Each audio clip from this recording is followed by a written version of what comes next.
Hi, everyone. Welcome to this edition of the Project Pro AI Monetization Podcast. I'm Binny, the co founder of Project Pro. On this podcast, as you know, we speak with industry leaders on what business outcomes they are seeing with AI. And financial services has been a special area of focus for us. And there's no one better than Hesaam Aslani, who's with us today. Hesaam is the global GenAI leader at Capgemini, focused on financial services. And Hesaam has had a long history in insurance specifically. Previously, Hesaam was the Senior Vice President of AI and Analytics at the leading insurer QBE. And before that, at multiple roles at Munich Re and AIG.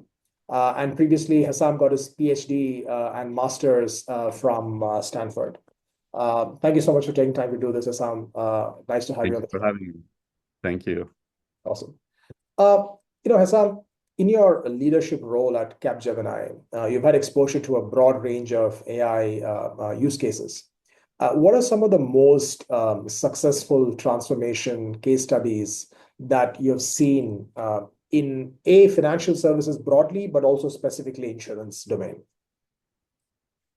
Yeah, that's a great question. I believe we are at the center of an exciting AI transformation related to insurance underwriting across property casualty and life insurance. So in PNC, for as far as I can remember, liability underwriting has relied on understanding large amounts of unstructured data. Liability losses are defined as any losses that an organization sustain because of a claim against that organization by someone seeking remedy permitted by law, which is usually the law permits three bases for legal liability: torts, contracts, and statutes. Liability underwriting is a $114 billion market in terms of earned premium. And this market, as well as underwriting for life insurance, are being transformed by generative AI and agentic AI. Underwriters have access to technologies that can extract significantly more insights from unstructured data than what was possible when only relying on human resources. In fact, last year, we showed the management liability underwriters of a global insurance company that our generative AI underwriting capability can perform 20% better than their existing underwriting teams without any access to privileged information and only relying on publicly available information. So this is something that I believe would be one of the largest transformations in insurance underwriting. For me, this takes me back to my early career days that I was part of the property underwriting transformation with catastrophe models. If you recall, and if your audience, look this up, back in 2004 and 2005, insurance industry was hit by a series of major hurricanes: Charlie, Ivan, Francis, Jean, Katrina, and Rita, to name a few. Right. All of a sudden, catastrophe modeling companies were no longer pushing their models into insurance companies. The insurance companies were knocking on our doors asking for the next version of these models.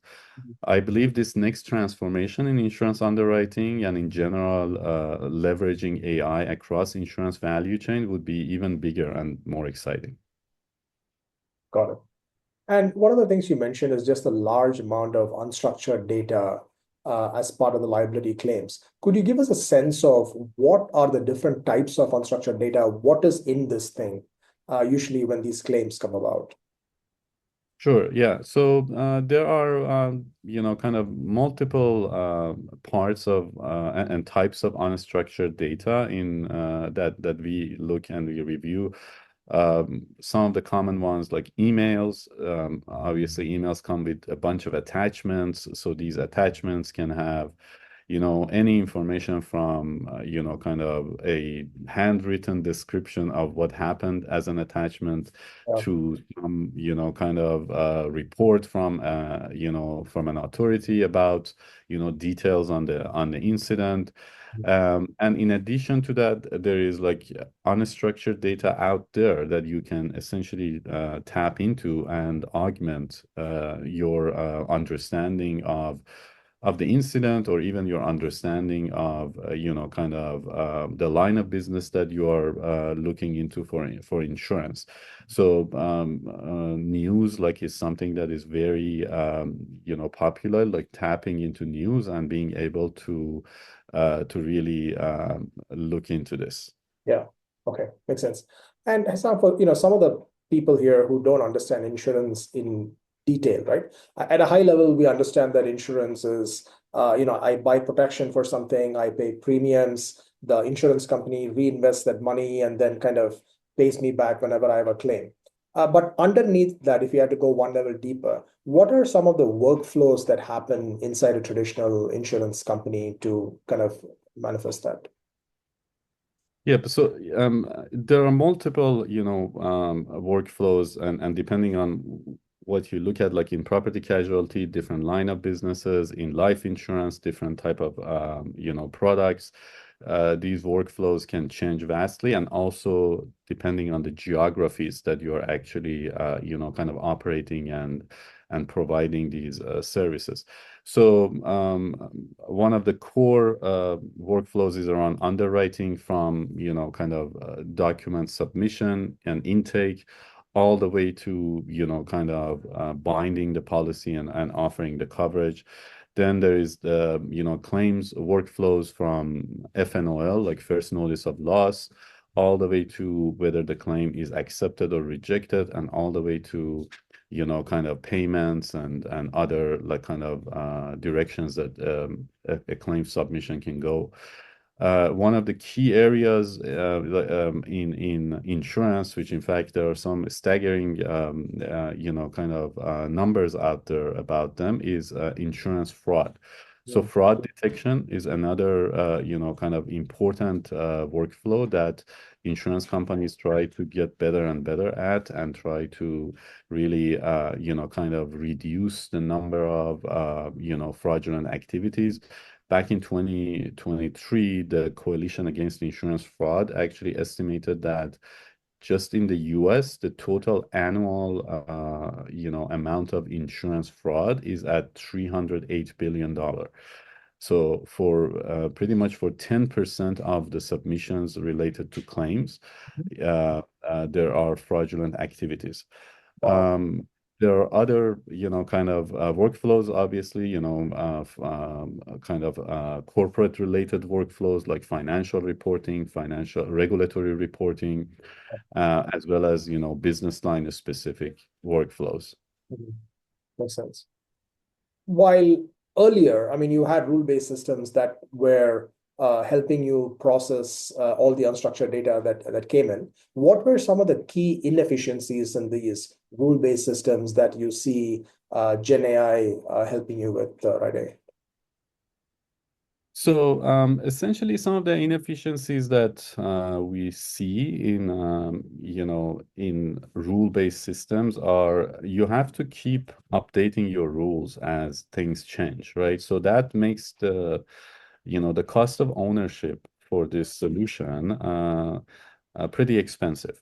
Mhm. And whereas with generative AI models and with foundational models, they are much more powerful in terms of being able to extract with high degree of confidence, what is needed as part of that, workflow in insurance, to essentially, populate the necessary information. And if there are changes in the underlying, kind of unstructured data that is coming in, you have the flexibility that can really, kind of help you essentially make sure that still your AI and generative AI capabilities are as effective as possible. And yeah, and just given your experience across QB, Munich Re, and AIG, you've had a lot of experience with risk management and data analytics. How has that shaped your view in kind of understanding AI's role in insurance underwriting? So insurance underwriting is front and center for all insurance companies to grow profitability. When I was at AIG, one of company's top priorities was to return to underwriting profit post-financial crisis. It took AIG 12 years since 2007 to report underwriting profit in Q2 of 2019. The role of data and analytics was significant in this success. During my tenure, we helped AIG to own a set of analytics assets with better predictive power and better governance around their use. At Munich Re, my view around underwriting and how data and analytics supported expanded through developing a deeper understanding into the role of reinsurance. And at QBE, I was responsible for supporting the chief underwriting officer in North America for all AI and analytics needs across North America businesses. I saw firsthand how important it is to work closely with underwriting teams from early on when building analytics assets and models to ensure these tools can meaningfully help underwriters make better decisions. Got it.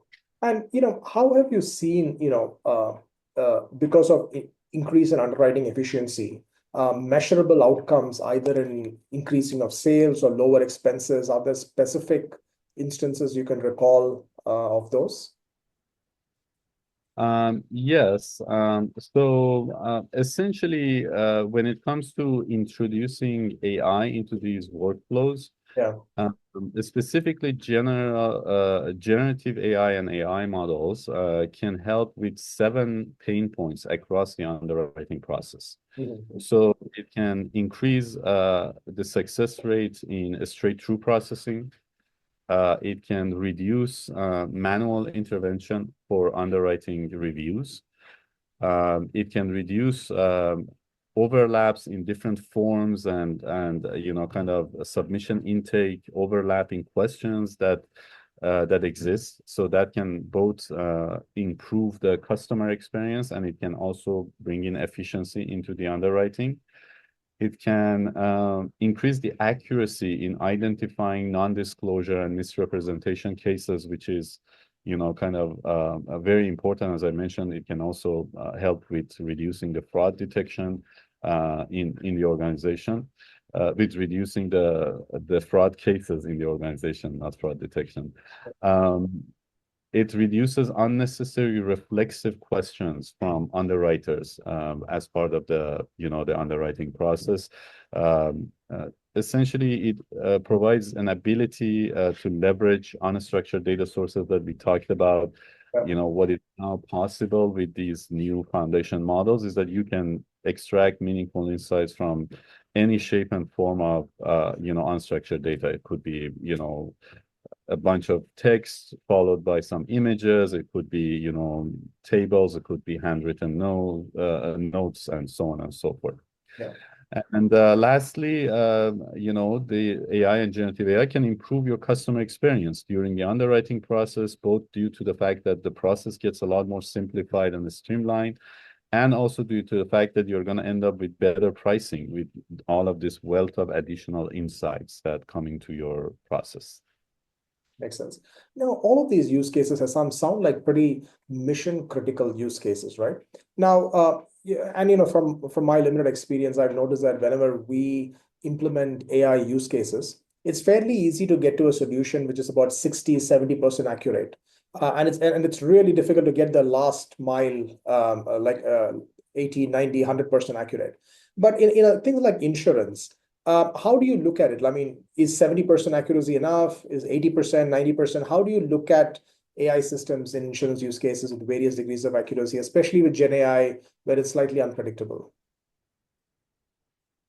Yes. So as I mentioned, because we focus on our clients' business needs, we track how it can essentially help them with the metrics that it's of their interest. Like, for example, is the AI and Gen AI solutions that we are providing, is it meaningfully offering them increasing profitability or decreasing in expenses? So we use essentially business metrics, whether we are helping a business, in their bottom line or in their top line as our, kind of true North Star. And based on that, then we come back and really evaluate our AI and generative AI solutions that are they able to deliver value to these business stakeholders. From that perspective, what I have seen is often, AI metrics such as, the ones that you mentioned, like accuracy or pretty much any cell that you pick from the confusion matrix in terms of percent false positives, percent false negatives, required to be, pretty high up in terms of the performance of the model. You typically look for anything north of 90%. And as you mentioned, that is where the challenges exist. Like, how do you ensure that your capability can meet business requirements? How do you ensure that, especially with foundation models, you have enough transparency to understand where these, performance degradations are happening? How can you improve them? And that's, pretty much what we spend most of our times to achieve that last mile when it comes to, kind of increasing the predictive power, the accuracy of our, AI and Gen AI solutions. Makes sense. Makes sense. And given that insurance is such a super specialized domain, you have access to very domain-specific information inside your customers, and B, you have so much access to historical information to help fine-tune these models. Given these two things, do you still kind of use the foundation models like the GPTs to do this, or do you custom build models usually for insurance use cases for your customers? So typically, I would say it depends on where we are supporting our customers. So generally speaking, as the needs of our customers become more verticalized, which means that as it moves toward, kind of LOB specific, maybe core underwriting, core claims, or other, as you mentioned, insurance domain specific needs, the need to augment these foundation models increase. Generally speaking, what we have found, kind of practical is that, wherever these foundation models can be used, for example, if you're, summarizing conversations in your call centers, right? So you can tap into generic, foundation models. We do make sure that these models are completely set up in a 100% secure environment within the firewalls of our customers, following all the necessary, kind of regulatory and compliance requirements to make sure that there's no leakage, there's nothing that can impose a risk to our organizations, because as you know, financial services is a heavily regulated industry, and that is what we make sure that is, kind of top of mind and in terms of implementation. And then as things become more specialized, like for example, if you need to extract insights for, a professional liability line of business from unstructured data, then we start augmenting these models with kind of things like retrieval augmented generation or RAG pipelines, and making sure that the foundation model can detect and accurately track these type of insights for domain-specific line of businesses. Again, everything gets implemented within client environments so that there is no sensitive information being shared outside. But those are essentially like we start from generic, but where needed, we move towards, augmented models that are fine-tuned with knowledge centers. So far, I think there is a desire toward, like, for example, industry-specific foundational models, but we're trying to justify whether, it is going to yield ROI, especially given the rate of kind of improvement that you see on these foundation models, that come out one after the other. So that's something that we're carefully monitoring. Yeah. Yeah, makes a lot of sense, which is, we were working on a medical use case some time back. And then initially we started with, GPT, and then we started experimenting with some of the medical specific models. And by the time we were done with that experimentation, newer versions of this came out, and this was as good or better than any of the medical specific models we were working with. Exactly. Yeah. Yeah, that makes a lot of sense. And if you look at the end-to-end life cycle of a project that you handle, what would you say are some of the biggest challenges to designing and executing and taking into production a successful AI project in insurance?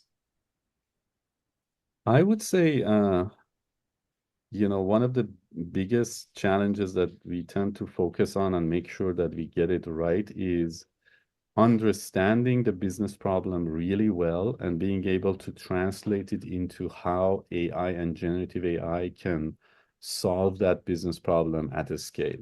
Mhm. Uh, Oftentimes, our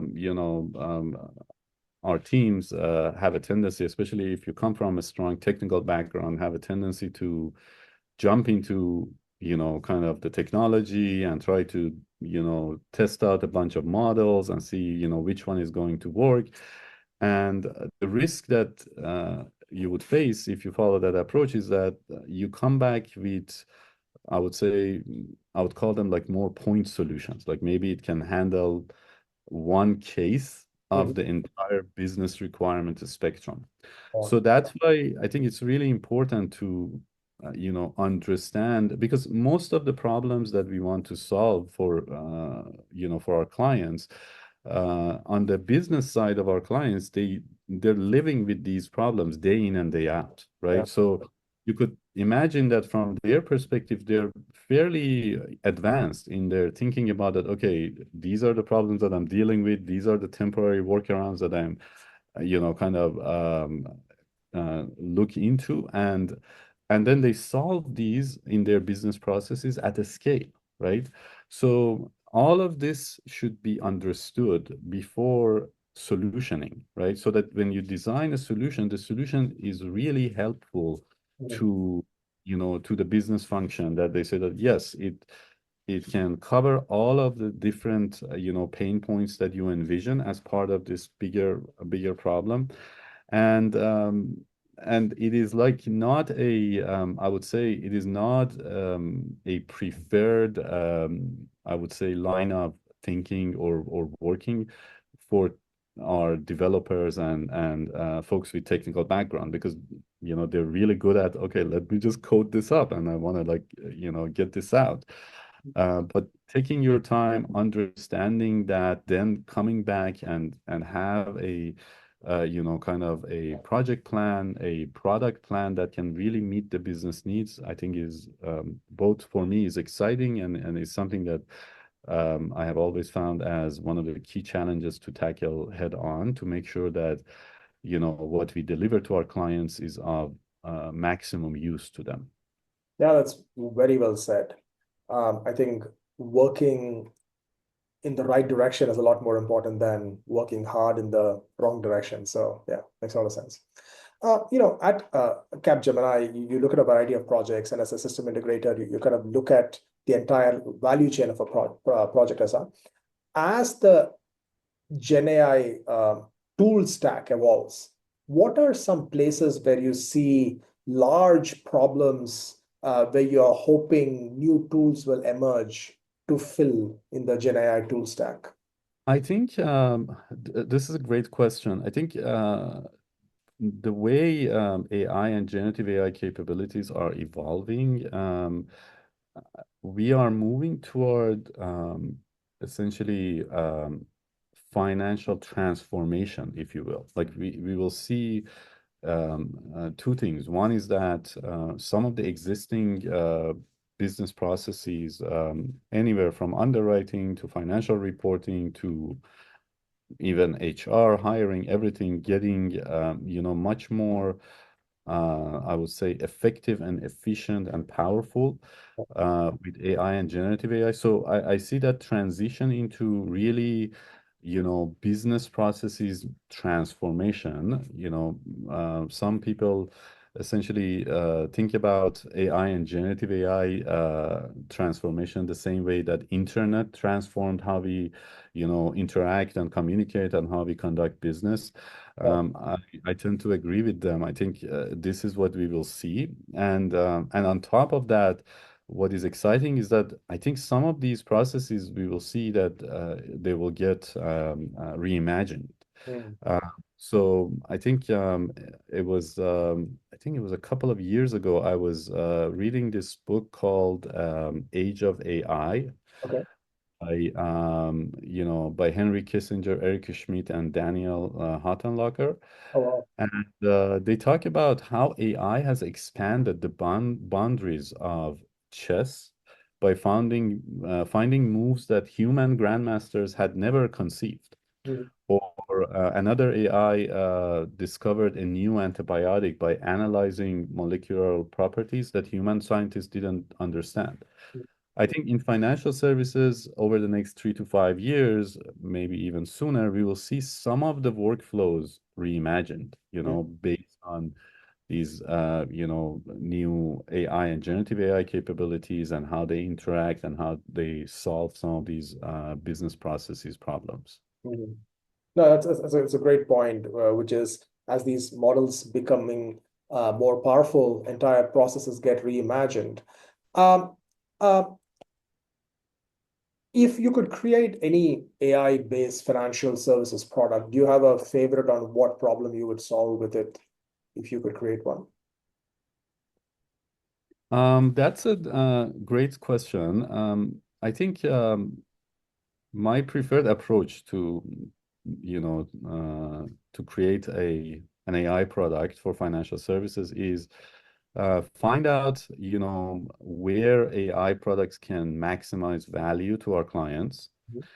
And then once I identify that, okay, what are the needs and the top priorities in financial services, um, what would be the intersection of that with, my core competencies and experience in AI, right? Where I can, kind of bring the two together and then build a product at that intersection. At this point, I would work on, kind of AI agents that can help our clients, transform, as I mentioned, their financial processes, and really starting with where our clients essentially meet with customers. So essentially, how I can help them offer their customers with best customer and agent experience using AI and generative AI.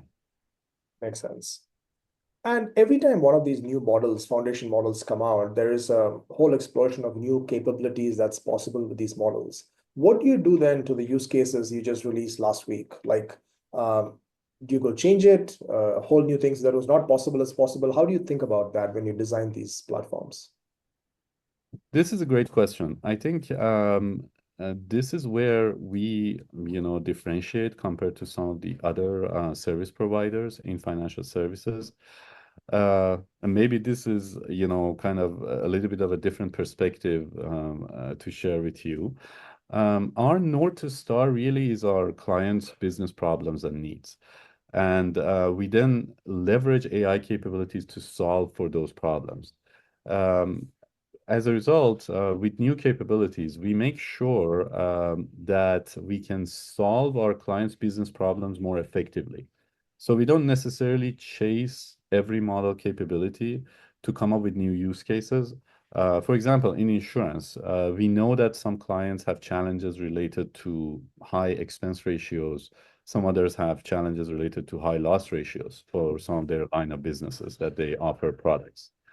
Our approach is to leverage AI and generative AI technologies to solve for those problems. Now, when new AI capabilities get more powerful, our ability to solve those business problems only increases. So essentially, we bring those in and we test them on how they can more effectively solve the business requirements.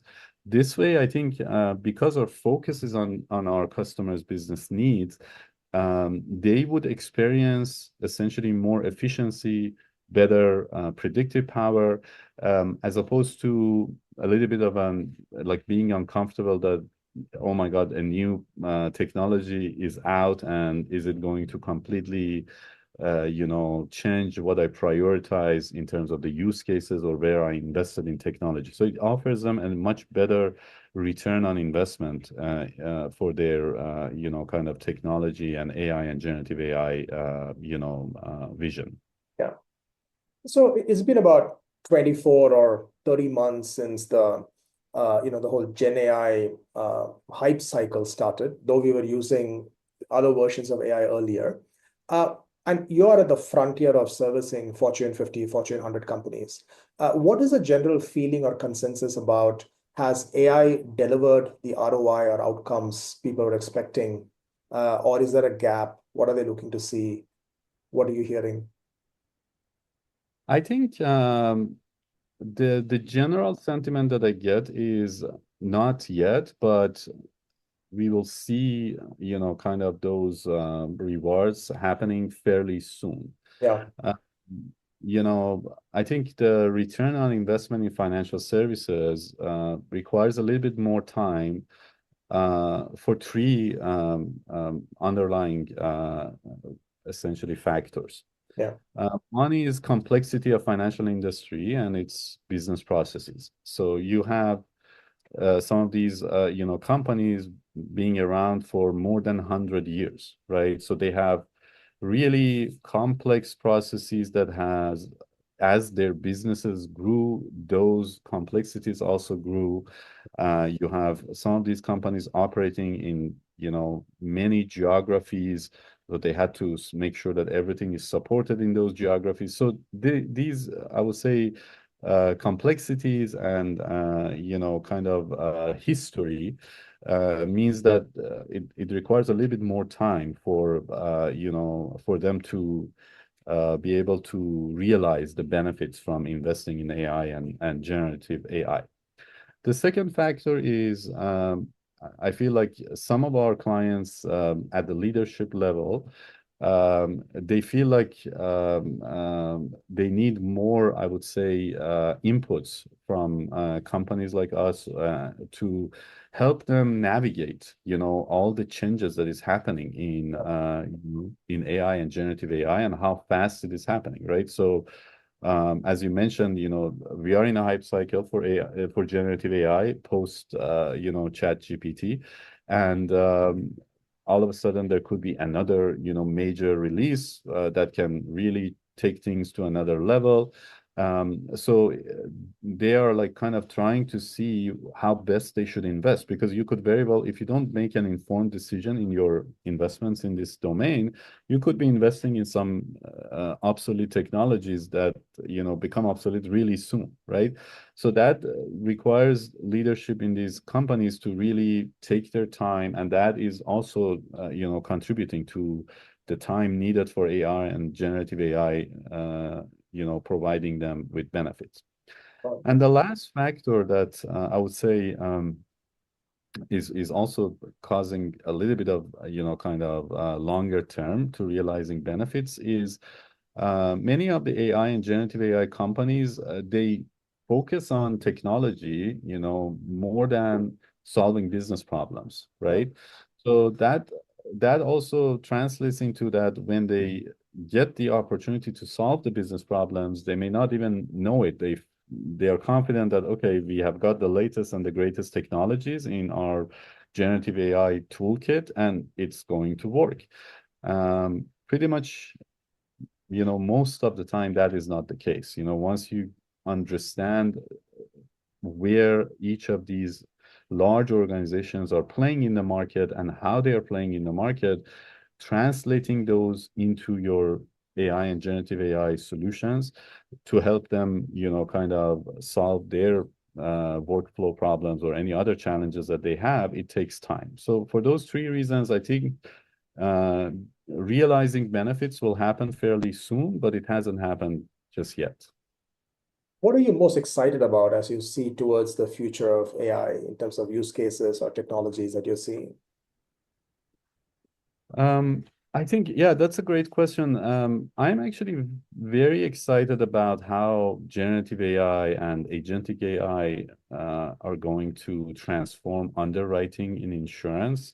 Yeah. I think from my early days, how insurance companies underwrite different risks have always been fascinating to me, right? You make bets about some of the most complex problems that really exist, right? So think about workers' compensation, right? You're making a bet without any limits for the entire duration of a person working, in an environment, Mhm. and trying to figure out what is the best way to underwriting, has always been fascinating to me. I think what excites me the most is that in the near future we will see underwriting teams becoming a combination of you know humans and AI agents, and this will be to me very exciting because all of a sudden, first of all, some of the typical challenges that exist would get resolved. Like oftentimes underwriting teams during the renewal season are stretched, right? So now with access to, AI agents that are well trained and can assist the underwriting team, you can make sure that you maintain your underwriting quality across all of your book of business, not necessarily, being selective. Yeah. And then on top of that, I think what would be very exciting is that the strength of underwriting teams would shift from just, kind of how much experience an underwriting function has Hmm. to actually underwrite a certain line of business to what type of AI agent that underwriting function possess, and how well trained they are and how good they can add value to the rest of underwriting team. So this is something that really excites me, and I think we are, at the verge of experiencing something truly transformational. And I hope, everybody takes the benefit of this exciting transformation. Fascinating. And do you have a contrarian view on where AI will go or what benefits we will see from it? Um, I don't know if I would call it like a, contrarian view. Maybe my view around how underwriting teams would evolve and become like a combination of human and AI agents Yeah. uh, would be a contrarian view. But I think the whole idea of, AI and its applications introducing the next level of transforming our ability to solve very complex problems in Yeah. every industry. Yeah. I think this is something that, as I mentioned earlier, like some folks believe this transformation is on par, even stronger than the internet transformation.